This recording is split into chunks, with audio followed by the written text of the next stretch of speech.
Okay, I'm going to talk about the 3D reconstruction, our topic.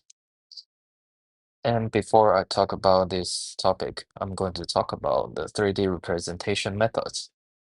As you can see, there are four methods on this picture, but we only use the first two of them in our presentation. And the first one is mesh, uh, just like the just like the picture. It combined by a lot of triangles and polygons.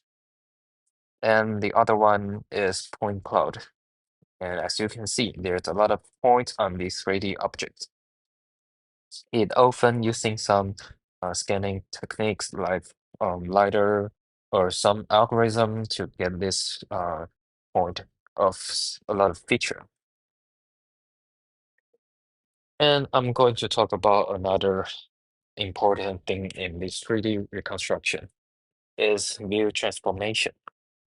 Due to the different view in the computer and camera view, we need to use some formula to um, convert uh, convert this world view to camera view. And as you can see on this picture, there are five in parameters and six out parameters to have 11 degree of freedom. And the first of method we use in our report is NERF. I call it is neural radiant field. And it is different from the conventional way of 3D reconstruction. It use a neural network to make to learn a lot of feature in this algorithm. In the picture below is rendering expression. In this algorithm, it will make the 5-dimension parameters into 4-dimension parameters.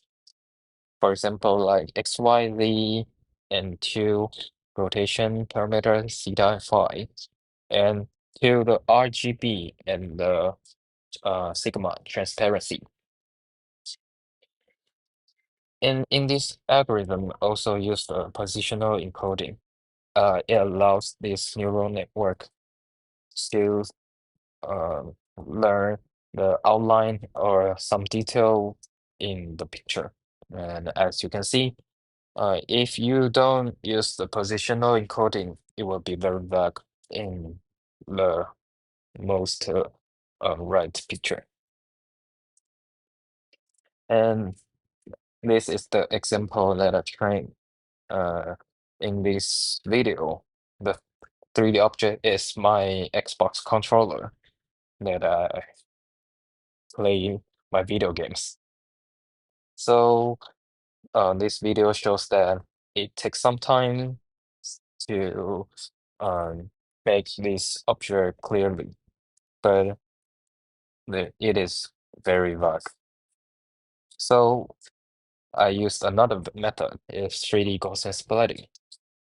And just like I talked before, there's some 3D representation method. And so in this paper, it used a new way to represent 3D objects. It used the 3D Gaussian ellipsoid. So um, on the picture that below, you can see if the spot is too small and it will clone to 2. And if the spot is too big, it will split into 2 smaller Gaussian.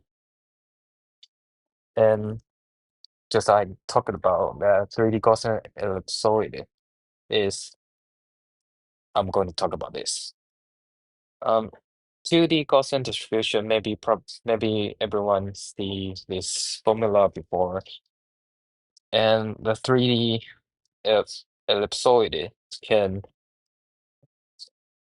represent some direction, a scale, and shape, and some structure and color.